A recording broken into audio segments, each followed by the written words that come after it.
Yeah, so I had a similar situation with a grizzly bear in the Brooks Range, actually. So I know what you're feeling, man. It's like you get those big animals up close. Wait, so you're really, that's what we're doing now? You're gonna compare me being 50 feet away from a bison to I don't think if a bear can kill you more than a bison could. Like, they're both pretty deadly, but then again, I have a mythical. They're gonna chew on you a little more. Yeah, okay. Trampled or chewed, right? This episode of the Colion Noir podcast is brought to you by Vetter Holsters. Welcome to another episode of the Colion Noir podcast, and joining me today is Mr. Christian. What's going on, man? I'm doing well, man. It's Yeah. nice to be in Dallas again. Yeah, man, it's been a long time. Well, we didn't meet in Dallas, did we? We met in Park City. Park City, yeah. Yeah, we're doing that shooting class. What was the name of I forgot the name of the group. Archon? Archon. Yeah, Archon, there we yeah. go. Yeah. That was fun. Yeah. It was definitely fun. I actually really like Park City. I do I like too, Park man. City a lot. I didn't think I would. Now, I will say this. The last time I was in Park City was off season. Mm-hmm. And so... Like summer? Yeah, something like that. Yeah. So there was no snow or anything like that. And I made the mistake of going on I call it the dongola. The gondola. I call it the dongola because those things are dicks. so I'm like terrified of heights. Like terrified of Really? heights. Yes. All But right. it's bad, dude. And I know you're like, because you're Mr. Outdoors, so you're like, okay. Yeah, I've never really thought about it. Yeah, but- I'm terrified of heights. Literally. Oh, I mean, to wow. the point where at certain heights, my legs would just stop working. Like, I'll get completely dizzy. Like, it's bad. And so I thought it was a good idea to go on this dongola. I got convinced. I'm not, yeah. You know who you are, fuck you.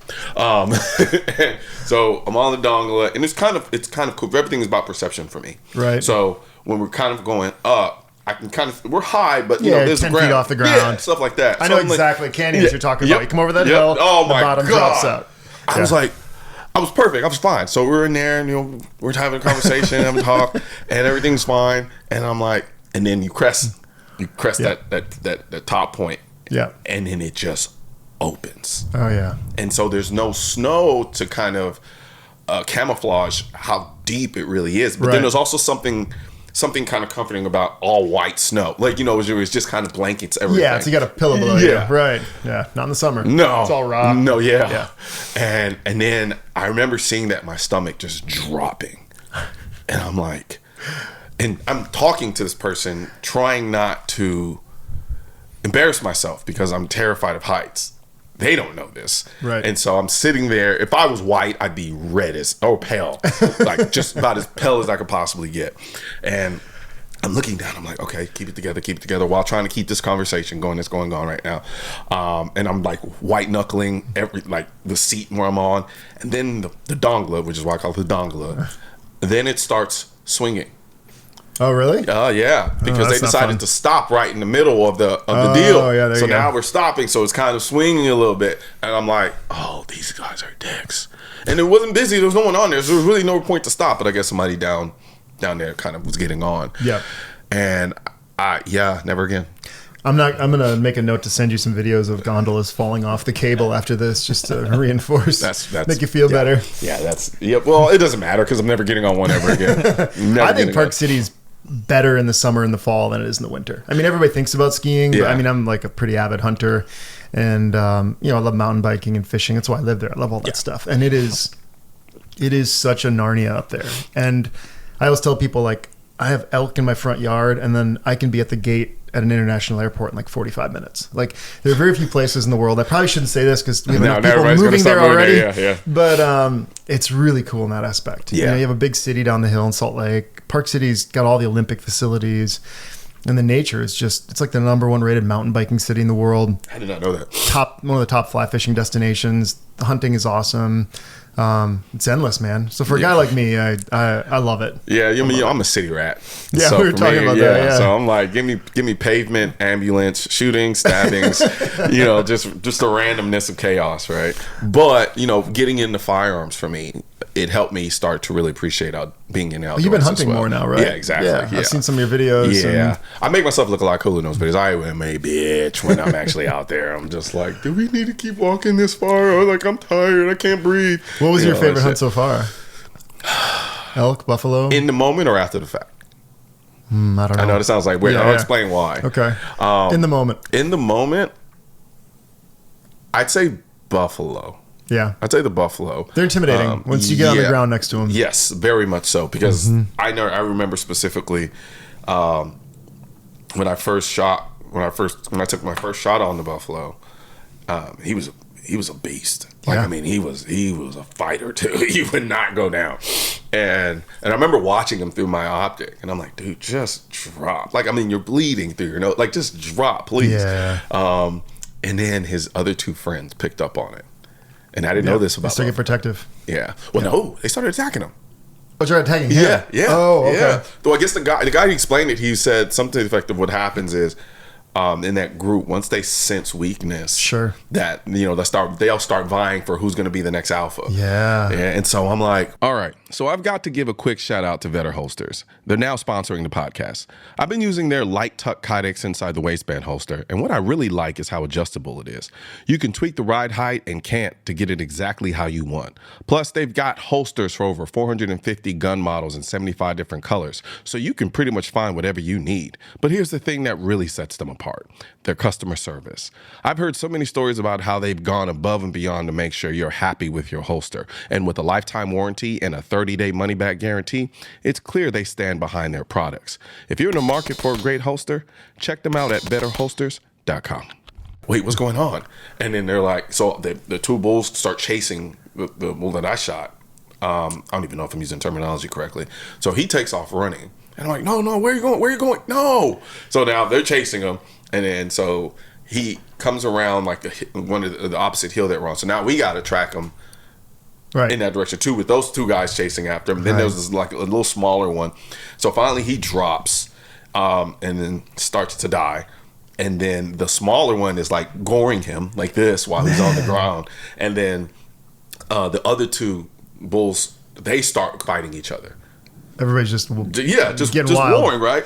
And so at this point, we're on the hill, and I'm kind of watching it, and then all of a sudden, the two bulls that are fighting stop, and then snap their heads towards us, because they didn't know we were there during that whole time. They snapped their head towards us, and I'm like, oh shit. I was like, and then I remember the guy going, don't fucking move. Yeah, they probably smelled you, right? Yeah, so they're trying to locate you. Exactly. Right. And I was like, what do you mean? I'm from the set, like, what do you mean don't move? Like, I was like, because they started walking towards us, and I was like, in my head, I'm like, because I had like a Glock 20 on me, like a 10 millimeter. That's city boy shit. Like, I didn't want to be out there. That's not gonna do anything. It'll help a little. And so I remember, I was like, I don't care if this thing gets any. I mean, they got close. How close do you think they got, Peter? Man, they were pretty close. I'd say about a good 50 yards. Oh yeah, 30 to 50. Yeah, that's a good experience. Yeah. And they came over, and then I don't know what it was. They just kind of lost interest, and then they stopped and then turned and went off somewhere. Collins forgot to add the part where he was already by the car by that time. No, I'll be the first. I'll be the first. When the guy said, "Hey, don't move," he was already like way behind us. What's even crazier is I'm so paranoid about being out in nature. After I did my hunt, and then our other friends, because it was a Nasser hunt, and so then the other guys, now was time for them to get their bull, whatever. Yep. And the whole time I'm walking around with like my 6-hour Virtus 300 blackout rifle. I was like, just in case. I don't want to like, and no one else is. Everyone's just kind of like, I'm like, teed up, yeah, pretty much. Yeah, so I had a similar situation with a grizzly bear in the Brooks Range, actually. So I know what you're feeling, man. It's like you get those big animals up close. Wait, so you're really, that's what we're doing now? You're gonna compare me being 50 feet away from a bison to I don't think a bear can kill you more than a bison could. Like, they're both pretty deadly, but then again, I have a mythical. They're gonna chew on you a little more. Yeah, you see, but okay, trampled or chewed, right? No, this was a wild story. So I was hunting in the Brooks Range, and I was my guide, my cameraman, and myself, and a long story as to why we were where we were, but we were moving back towards where our main camp was. It's like a 15-mile hike, and we're kind of moving across the side of a mountain where there's these drainages, so it kind of goes up and down, up and down. And I had stopped to pick up this big moose antler that I'd found. I like antlers, and so my cameraman and I were looking at this thing, and my guide, I think he was over it. He was just cruising back, and we got to this ridge line, and I look across, and I can see my guide kind of moving up the other side, and he's got his head down. He's just death march, and I'm like, does he see that mama grizzly and the two cubs? Like, they were probably 100, 120 yards from him, and they were just feeding up towards him, and they were kind of on this path of intersection. And I looked at my cameraman. I'm like, I'm loading around. Like, Yeah. you don't usually want to point a gun in the direction Yeah. of somebody, but it's probably better than having a bear chase him. So I chamber at a 300 Win Mag, Christensen rifle, loaded up.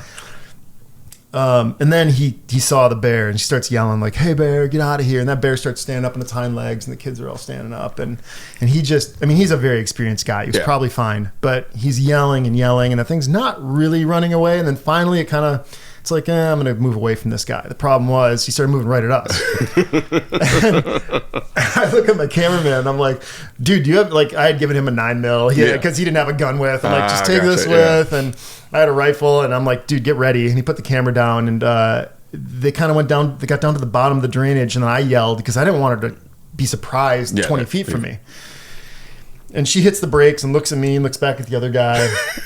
And the cubs start like making this like crying noise between her legs, and she starts like hoofing like an ape or something. Yeah. And she decided I was the easiest target and turned and just came at me so fast. And I put a round into the dirt in front of her. And I remember my scope, I had a Leupold scope just filling up with dust.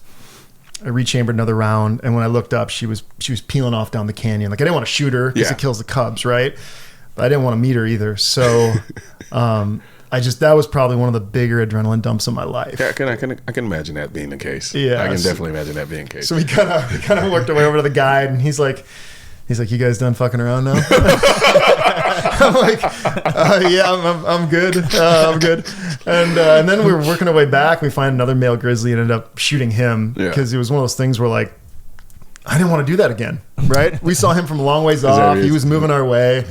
And I had a bear tag, and I'm like, I think this guy gets the lucky lottery ticket because I'm not going to let him get close to us again or sneak up behind us. Yeah, see, I have this mythical idea about bears, right? And there's two reasons for it. It's one is Joe Rogan, and then the other one is YouTube. Yeah. And the only thing I watch about bears on YouTube is always bad stuff. Like, for sure. Bear rips face off guy, bear chases Collins around the forest type stuff. So for me, I'm thinking like, my brain, like, bears are like impenetrable, which is funny because at the same time I have videos where I'm like, if I'm ever in bear country, I'm gonna carry, I don't know why I'm using that accent, but like, if I'm ever in bear country, Utah accent, right? I'm gonna have this is the 10mm I'm gonna use if I'm ever in bear country, and and these are reasons why, and this is et cetera, et cetera, et cetera. I mean, that bear was one bullet from a 300 Win Mag, and I mean, I like this situation because we were able to set up above him. I got into a prone position at a bipod, just put on his heart, and he ran 50 feet and died. So that's what you want. That said, when I went into camp, they read you all the rules. They don't know who they have coming in, how experienced you are. And I remember them saying, like, if you shoot at a bear, you keep shooting until we tell you to stop. Like, you just keep dumping lead. So, bears are thick, dense animals, and it's really possible that bullet doesn't get all the way to the vitals, which is kind of what I struggle with like 9mm versus 10mm. I mean, obviously 10mm have a deeper penetration kind of outcome, but not a lot of people shoot 10mm, right? So would you rather have 10 9s going to a bear's chest and face, or like, I don't know. That's something I just recently kind of had a conversation about on one of my recent videos I did. A guy sent me an email and he was like, hey, I'm trying to make a decision between an FN 545 and 45 or FN 510 and 10mm. And my whole reasoning, I was like, I think you should do the 45 because, with 10mm, you probably want to go full power to get the benefit of a 10mm round. But the problem is full power is a lot harder to shoot accurately. Right. Especially if you're talking about rapid successions of shots. Whereas 45, I can put target better. Exactly. So my brain goes, I'm like, shit. But then I made also the assessment. I was like, well, but when it comes to bears, they're so much bigger. They're right? big, yeah. There's a bigger target, but as you pointed out, there's the issue with, well, are you going to get the penetration? Right. So I don't know if I'd go with a 45 because they're not really known to penetrate. Right. So I would almost dare say I'd pick a 9 on a bear over a 45 on a bear. Probably. You know what I mean? I'd go full metal jackets with the 9 and just... I mean, the right answer is you just get good at the 10. Yeah, you send everything you can at it. I've got a SIG 10 that I carry when I'm in bear country. Yeah. But, at the time I didn't have one, and I took a 9. I mean, I had my rifle too, but... my buddy Mike Zarkos, he was a former SEAL. I do a lot of gun training with him, and he had set up a course where he had this bear target that would come at you. So like in the range, he'd have it come flying back at you, and he'd load dummy rounds into my mag and not tell me where they were, right? So, okay. he started on your holster, the bear comes, you got to get it out, start shooting, you got to fix a jam. And I did a lot of practicing with that, but that's a really good, I think, exercise. If you're going to go into bear country, just kind of moving through, even just a piece of paper coming at you, it's amazing, like the intensity that ramps up with trying to get that thing unjammed. I'm saying, like I've done it before. It's fun. It's fun. But yeah. So I do have this kind of hypothetical question. It just came to me. Yeah. All right. So let's say you needed to go into bear country. You know you're going to be attacked by bears. By angry, stark, raving, mad bear, like cocaine bear, like with that one movie, right? Yeah. So, because this is the very novice question I'm asking you.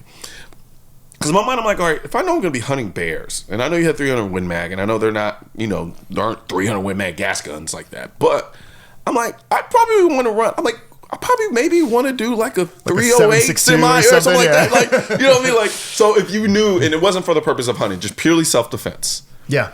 What setup would you, knowing what you know about bears and your experience, what setup would you use just from a pure defensive standpoint? You're going to be attacked by maybe 2 or 3 bears on different occasions throughout the span of like 3 days. Yeah. Right. I think the first thing I would think about is how thick it is in there, right? Mm-hmm. If you're on rolling hills and you see them coming from a long ways away, distance is your friend. So I would probably take my 300 Win Mag with my Leupold 5XD and just like get them way out there. Okay. Now, if I'm in some thick brush with stuff going around, then then maybe a semi-auto, something with maybe a red dot or a one by, I mean, I don't know. I've never been in that situation, but I don't know if I've ever been in a situation where I know I'm going to be attacked by 3 bears. I mean, usually it's like I'm bow hunting. I said it was a novice situation. I'm just making shit up. I always think distance is your friend with predators, right? Like don't let them get close. Yeah. Most times they're just going to go away anyways, right? Like they don't really want to mess with you. I don't know about cougars. I don't trust cougars. So here's the thing with cougars. I mean the 4-legged ones. The 4-legged ones. Okay, let me rephrase. Because Park City, there's a lot of both. That's why I was reinforcing. I'll talk about the 4-legged ones. I have a lot of experience defending from both. What's cool in Utah is you can hunt mountain lions without a tag if you're not using guns. Gotcha. Like if you see one, you can shoot them. Really? Which tells me there's probably a lot of them. That said, I would bet that I spend more time in nature than most people. Uh-huh. I've seen one ever. See, that's what scares me because they see you, you don't see them. Yeah. That's what's so creepy. So like when I'm out and about and I go into like, I call it the woods, right? No, I know it sounds so pee on a pedestrian, but anytime you're in the wild. It's not the city, I call it the woods. I'm like out in the woods. The first thing I always ask people, I'm like, all right, are there any predators? And when I say predators, I'm mainly talking about cougars. Yeah. Because there's something about cougars in my mind where I'm thinking, they're so stealthy. So stealthy. So stealthy. Yeah. And like, that if one's stalking you, you won't know until you know. Right. So whenever I'm out there, and Peter sees me do this all the time, like we'll just be walking around and I'll just spin around just because I was like, I don't want it taking my back or anything like that, and I'll just kind of do that. And so you can't. It's funny. I talk about being a city rat and loving the sirens and the police and the gunshots. You put me in the wilderness, I'm a little bitch. So it's like, I mean, the one mountain lion I saw was. It was in the middle of the night. Mm-hmm. I'd gone out just on some property where I knew the elk were. I just kind of want to see what they were doing at night. I went out with my dog. We were just hiking around, and I kind of got done. I figured out where the elk were. I was ready to go back, and like my dog has a shock collar on with a beeper, and then I had a little pulsar handheld monocular, and I'm like, okay, I'm gonna go back. Like, where's my dog? And I'm like, I didn't like focus the thermal, but I just kind of scanned. I'm like, oh, he's right there. I'm like, hey, come. He doesn't listen. I'm like, you little bugger. And like, I hit the beep. I'm like, come. Doesn't come. So I hit the shock. I'm like, come. And he's still not responding. I'm like, what the? And then I hear my dog run up behind me. Oh, shit. And I'm like, wait, what am I looking at? And I focus. And this mountain lion's just kind of like walking up. And I'm like, ah. And I just picked up a bunch of gravel and I flung it. It made a bunch of noise. And he just kind of moseyed off. He didn't run off. He was like, this guy. But I got back to the car and I'm like, I wonder what would have happened if I didn't have that thermal, right? Yeah. Because he just assumed I couldn't see him. Yeah. And he was just moving in. It just looked like my dog kind of like sniffing the ground, just kind of being lazy. And That was a fun one too. But that's the only time I've seen a mountain weird way lion. of describing shitty situations I've noticed. I don't know. I mean, as long as I'm not dead, it's kind of cool. Speaking of shitty situations, like if people don't know, like you make a product called Uncharted. Yeah, the company's called Uncharted Supply. Yeah. Okay. Yep. So what was the basis behind that? Yeah, like, so people don't know. Yeah, so my story is I grew up on a farm in northern Wisconsin. Around a lot of capable people, and my family was a bunch of helpers. Like we'd always plow the neighborhood out when it snowed. If there was tornadoes, we'd be the first ones to grab chainsaws and go help people. And that was just how I grew up, right? Yeah. My life's been all over, but I played in a band for about a decade, and that turned into like 7 or 8 years of providing entertainment for the troops overseas, Operation Iraqi Freedom and Enduring Freedom. So I did 39 trips to Iraq. Oh, shit. My band did like 150 shows, but I also took over like BMX exhibitions. I took over the Pussycat Dolls, like System of a Down. My brother and I kind of did all this managing. And so I was responsible for their safety. What we had actually figured out was there was like 300 bases that weren't getting entertainment because they didn't have landing strips. So they were renting these speaker systems from Kuwait that needed a C-130, which necessitated a landing strip. Gotcha. So the FOBs and JSSs didn't have landing strips. So we figured out how to build a PA system that fit into a Black Hawk, which dropped us into these bases. It was also more dangerous, right? So I grew up on a farm, taking care of the neighborhood. Like that's what we did as a family. Went to Iraq, I was always like in charge of a group of people. They were always kind of hard to wrangle. And then I took a job in Southern California with a fitness app company. And there were two things going on. One, my mom's like, what about earthquakes? Like, you got to be prepared. And the other was just how unprepared so many people were that I came across. Like people didn't know how to change car tires. They don't know how to jump a battery. If it rained, people locked their doors. Like people were really sensitive to anything but 75 and sunny. And it really just kind of felt weird. Wait, when it rained, people lock their doors? I mean, for real though. Like I remember this one time I used to train with the Minnesota Wild hockey team, and they were coming to play the LA Kings. And the team was like, come on out. We got passes. Come down the locker room. And I had a buddy who was going to come with me. And it started raining. And he's like, it's raining. I'm not going. And I'm like, what are you talking about? It was so weird. But that was kind of the mentality. Yeah. It's like, if it's not perfect out, like I'm going to stay in. Traffic gets bad. People don't know how to drive in it. And so here it starts raining. We just want to know if it's raining and figure out which vehicle we're going to take. Like, snow's a different story though in Dallas, right? Yeah, that's true. That's true. No, but so it just stuck with me, and I ended up going down this path of like, how do you start making people self-sufficient? How do you fix this problem? Because if something big happens, and I looked at all the statistics, and like I actually just built a deck the other day, but from 1980 to last year, there's been a 15% year-over-year growth in billion-dollar disasters in the United States. Like if that was a business, that's a solid business, right? 15% growth year-over-year, billion-dollar disasters. And I was like, this is this trend, yet people's kind of life skills are diminishing. So how do you fix that? And so I started with like a survival kit called the 72. Built that, did an Indiegogo thing, did really well, went on Shark Tank. And then we were kind of off to the races. So now we have a company that builds products, I would say, for like natural disasters, large scale emergencies, then also what I would call prepared adventure. So when I'm hunting, I have our stuff. When I'm mountain biking, if I'm out in my Polaris, that kind of stuff. Our goal is just to make people kind of heroes and helpers and try to create stuff that they can change a bad situation into an inconvenience and go about their day. So I'm definitely not a prepper. I don't have a bunker. I don't really think that that's the most helpful thing, but I do think being equipped for dead batteries, flat tires, injuries, stabilize a broken bone, know what to do is the way people should operate today. Yeah, I'm a bougie prepper. Bougie? Yeah. I prep for just a show, as far as I'm concerned. Like gold bars and stuff? I mean, it does have secondary value where it could actually come into play and be helpful for me. However, when I did step my foot in, because I think my prepping journey started during COVID, like probably a lot of people's, right? And I realized this shit is overwhelming. It's so much stuff. Yeah. And in terms of just what you need to know, and then once you figure out what you need, then you got to figure out if this is the thing you need for this particular situation, so forth and so on. And for a lot of people, maybe people like you who've had the experience of living through disasters, being out in the wilderness and stuff like that, that it probably comes to you as a second nature. So I think something like that, having this kind of like, I call it the cheat code, so to speak, from preparedness, I think is ideal for a lot of people, because a lot of people just don't have the time to want to amass the type of information they would need to put together something like that. For sure. And the thing that I get tons of DMs every day of people like, okay, I'm in. Like, what should I buy? Yeah. And that telling them buy this and you're good is dishonest. Yeah. Prepping, like you said, it could be how to grow a garden. It could be how to train a dog. It could be how to change a flat tire. It's endless. The skills you need to accumulate because you're just trying to navigate life. We have a blog we call the 4 Pillars, and it's resources, resourcefulness, community, and then mental and physical fitness. And I did this with Travis Haley. You know Travis? Yeah.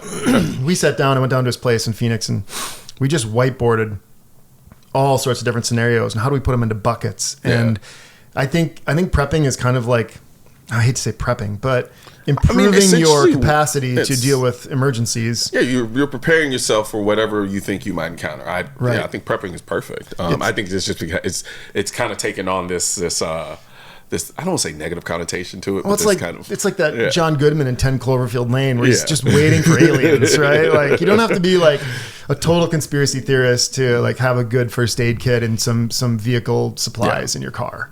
Yeah, and I'm really trying to get people there. Yeah, I think I learned, you don't really honestly, coming from a city rat, you don't really understand the vulnerability in which you may find yourself in until you start doing things like Pete and I, like when we're starting driving across the country. Like, you know, where like we're driving from, like we drove to Park City. I remember that. And then you start realizing, you start going through places where you have nothing. You have no cell signal. You have no access to the outside world for almost an hour, right? And you're like, things get real shitty real fast. Right. This happened or that happened and this happened. We're super dependent as a society. Very much so. Yeah. Very much so. Supply chains, communication, somebody else coming to fix something. Yeah. Most people just assume that's going to work, and it does until it doesn't, and that's the problem. Yeah, and it really can suck. It can go fast. Yeah. I mean, you think about the beginning of COVID, I feel like we were just a few steps away from real craziness. Because if supply chains cut off, I mean, I had a buddy that owned a bunch of grocery stores in Southern California. I want to say that he said their average restock, like restocking things on the shelf, was like 36 or 72 hours, like normal. He's like, if there's a run, you're talking like a couple hours and the shelves are empty. And then what happens if the shelves are empty? You go find it somewhere else. Yeah. And where's somewhere else? That's your neighbor's fridge, right? Yep. And so things can escalate really quickly. And I'm not a conspiracy theorist. I'm not like hoping this happens. I just have studied this a long time. And our society is amazing how well it works. But I always kind of say it's like this thing that's just like balancing. Yeah. And you get one thing weighing one this way and it's all going to go really fast. Yeah. And I think that's an important thing to pay attention to, especially if you have kids or people that depend on you. Not that you and I have that, but maybe we can help somebody else's. But, that's kind of how I think about things. Now, have you ever found yourself like, are there any stories you have of you being in situations where you're like, oh shit, this might not end well, other than being chased by bears, but just more like just Mother Nature in and of itself? Yeah, a few weeks ago, I went with a buddy snowmobiling, and we were kind of eager to get out. It was a storm. We went way up into the mountains. You went out snowmobiling in a storm? Yeah. Like on purpose? Yeah, on purpose. Okay. I had this new turbo Polaris. I was like, man, I just want to go ride. Like, it'll be fine, right? And like there's in the mountains they'll have trails where like every 50, 100 feet they have like an orange stake. Yeah. And so you can always kind of follow the stakes, right? Yeah. It was so bad I couldn't see 5 feet in front of me. Yeah, that's the point I would have turned around and went home. I had dropped the GPS on my watch, on my Garmin, and then I dropped one on my sled. And we went out for maybe 20 minutes, just an area that I know. And I couldn't see my buddy. I couldn't see. We had helmet comms on and stuff. I could not. It was a total whiteout. It was like I was just in a bubble of white. Like I could see my handlebars. I could hardly see the front of my sled. And I'm like, dude, we gotta get back. And I remember he's like, the car's back into the left. I'm like, my GPS says it's to the right. Oh, God. Like it was like that kind of a thing, right? Yeah. I followed GPS back and literally, I knew I was on the road because my sled like went down the thing and like hit the road. Like I didn't even see the road. Like that's how whiteout it was. And we got back to the truck and I'm like, okay, buddy, I'm thankful we got out of that. That was really kind of a bad situation. And he's like, I was trusting you, but I was freaked out. And those things can just happen. No, they don't just happen. You went out in a snowstorm. Well, okay, that's fair. Dude, I mean, this is going to sound racist, but that's like some white guy shit. Like, y'all do this. Hey, what's the craziest? Nah, that sounds fun. It'll be fine. Like, it's crazy. I'm pretty white, yeah.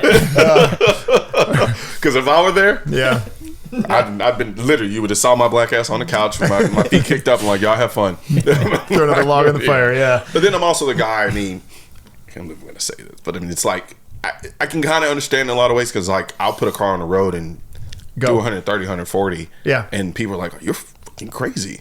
And I'm like, I don't know. You're used to it though. Yeah. Yeah, you build up a tolerance. And I mean, that's why I'm not I saying did that. it's not smart for me to do that. Right. But it's, it's definitely, I don't know if I would call it an adrenaline dump, but it's definitely something that I thoroughly enjoy, and it makes me happy. So even though I'm giving you shit about going out, I can imagine somebody got this new toy, this machine. Yeah. I like go out. This is a perfect environment to test it out in. Like, let's do it. Let's go. Yeah. No, and I think as you build up skills and you get more comfortable with yourself, there's danger in that, and then there's also like this kind of confidence thing, right? You know what you're doing. You've been there before, but at the same time, you still got to dot your I's and cross your T's, because if you don't do that and you're just like, I'm good. Like if I hadn't set my GPS pins, which is something I always do when I leave camp at a new place, I might still be out there, like for real. Like couldn't see anything. That's my biggest fear. That's one of my biggest fears, is getting lost in the wilderness, because my sense of direction is terrible. My take is nobody should ever get lost again in the world, period. Full stop. That's my take. And here's why. All right. You might have a GPS device like a watch, or you have maps, but even if you have your iPhone, you can drop a pin where your car is. Like it literally does it for you. Yeah, and you might not have a map, but you can walk in a cardinal direction back. Yeah. Gotcha. I see what you're saying. People just don't think about these things, right? I mean, I didn't until you said it. Yeah, they get out there and they're like, where am I? If you just open up your maps, it'll say like car parked here. Yeah. Because my brain goes automatically. I'm thinking, okay, well, I'm not going to have signal anyway, so what does it matter? But you always have GPS. Exactly. Yeah. Yeah. So I do think that, a lot of people get lost. You get backwards out there. But with a little bit of planning, you should be fine. That's my take. That's my hot take on that. Yeah. People might disagree, but the technology's there. Use it. Don't become a statistic. Like, that's not a good look. Yeah. Right? Yeah. I agree with you on that. But then sometimes it's just people just don't know what they don't know. Right. You know what I mean? Like it's not like you pointed out, doing your research when you were developing your product and stuff, you realize how much people don't know. Yeah. Right. Yeah. And so you could easily find yourself, and like sometimes I look at some of the people in California who go hiking, and I'm like, why would you not have a gun? I don't care what the laws say. Why would you not have a gun? And you could easily encounter cougars, and you can easily encounter wildlife and wilderness, and then people get lost. I'm like, why would you not specifically? But I think hiking has become so glamorized in a lot of ways, which I still don't understand. I'm going to point that out. I don't understand why people. Another white thing, right? Yeah, it's the weirdest shit to me. Like it's kind of like it's you remember when and I don't know if you ever watched Eastbound Down. I've seen a few. Yeah, okay. So at one point, he's talking to this guy who's the fiance of this girl that he wants, and then he's like, oh yeah, I was an athlete. I'm working on a triathlon right now, and then he's like, no thanks, I don't want to get good at exercising. Yeah. Right? Exactly. So I was like, I don't understand why people think it's fun to just go walk. Like for no purpose. I can understand I know I sound very ignorant right now, but I don't care. From like when I was doing my elk hunt. Yeah. Right? You have a goal. Yes. Yes. Yeah. Yes. And because even then I'm like we were just trekking and trekking and trekking and trekking. I'm like, jeez, where the hell is this elk? Where is it now? Little did I know the guide was just basically running us in circles the first day, right? Was he really? Yeah, I think he was. Oh, that's funny. but in all fairness, I'll give him this. I'm glad he did, because he knew I was a novice. And what I think he was doing was also showing us, because there was aspects of it that was exceedingly beautiful to me, because I hadn't really experienced it before. Right. And I think what he was trying to also demonstrate is not just about the hunt or the pulling of the trigger, right? It's about the experience. I'm literally explaining why people hike. Jesus. Yeah. You just reverse Uno'd yourself right there. It literally just clicked. But I'm with you. It's like, I really don't mind covering a ton of miles if... Like if I'm out like shed hunting, looking for antlers even, or hunting or doing something like that, like it's really fun. But when people are like, do you want to go for a hike? I'm like, not really. No, like, no. I'll go run to train. I'll go run with a weight vest. Like I'll do it to get in shape. Maybe my dog needs exercise. Like there's a purpose.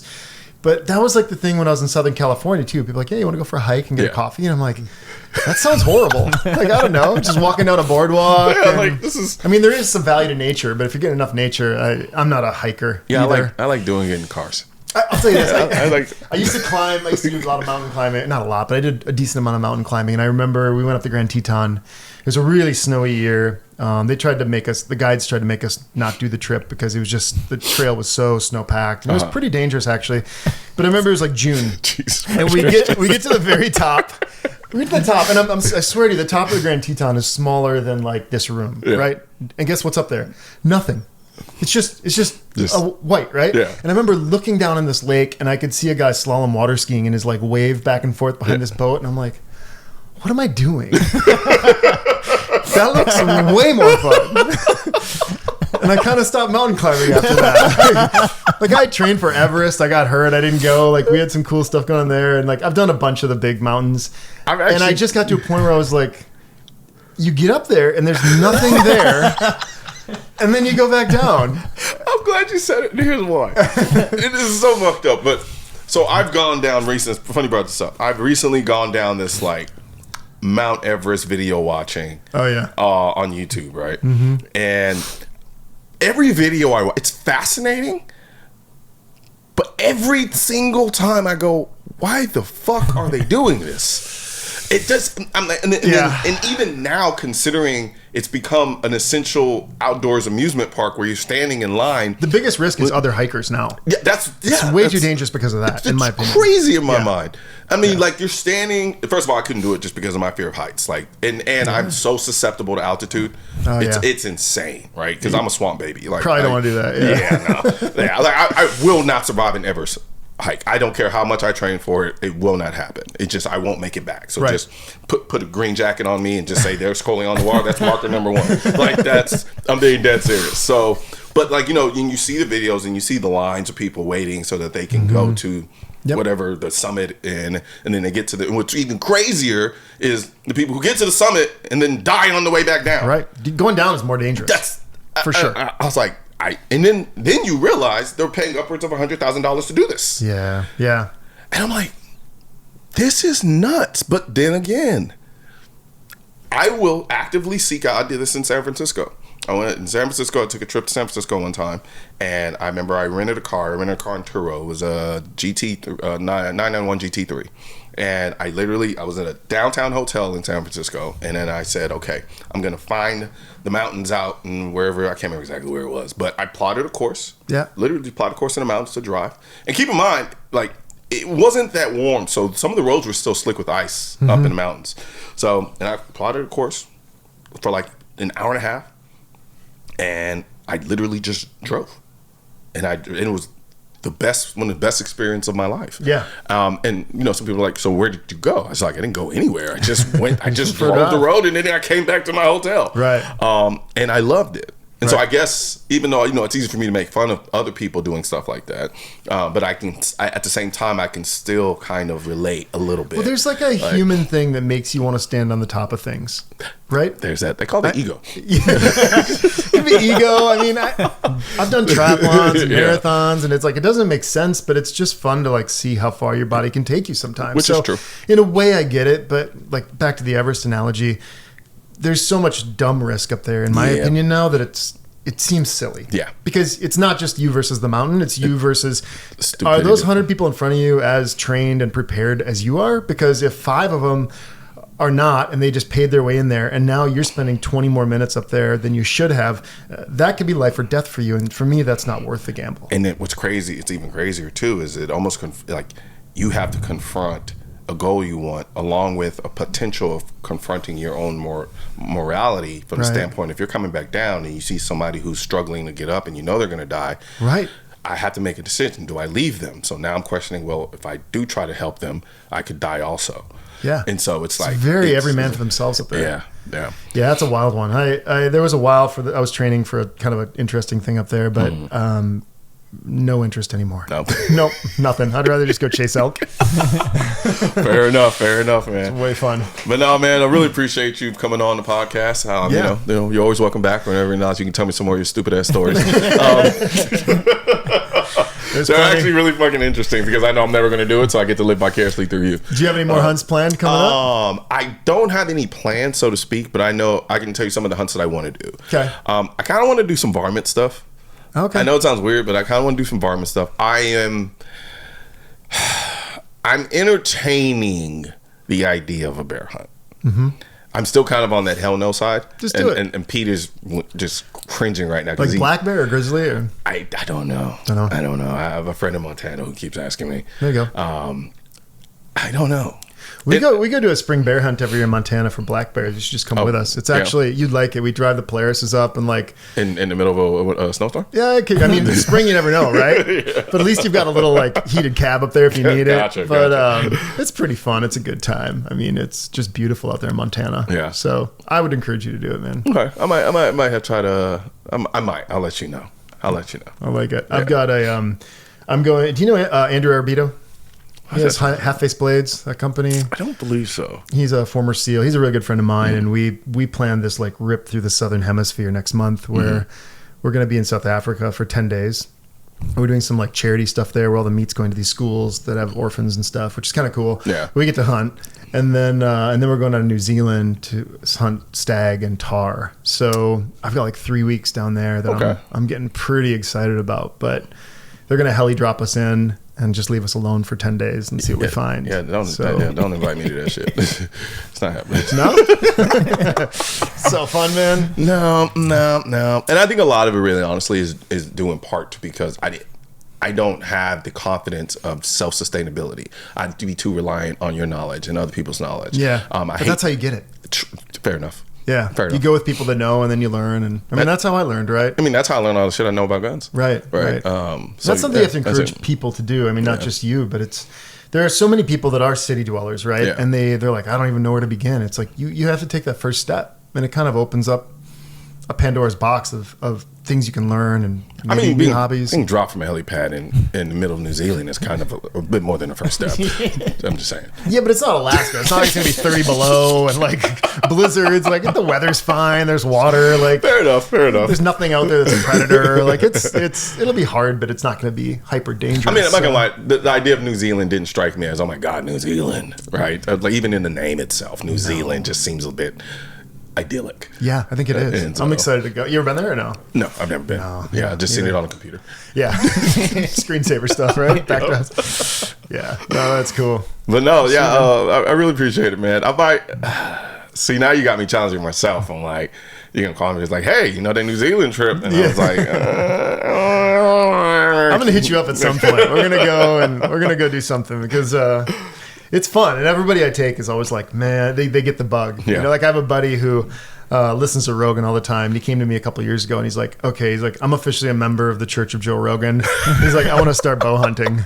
And I have no desire to bow hunt. Sorry, Joe. No? Oh, I love it, man. That's my favorite. So I got him bow hunting, and he's been out a couple of years. I remember last year we were sitting on this hillside, and he said, thank you. I'm like, for what? He's like, for making me the man my wife's dad hoped I was. I'm like, yeah, buddy. That's real, though. But actually, I love that because hopefully then someday, like, his kids are going to get more experiences. Yeah. You got to start somewhere with positive influence. That's absolutely true. I think those are healthy habits, right? Yeah, God forbid I have a son. Oh man, I'm going to be so full of shit. I'm gonna throw him into every outdoor wilderness thing you could possibly think of, and be like, "Stop it a little bit," and then not really. And he's gonna watch this episode and be like, "Oh, my dad's full of shit.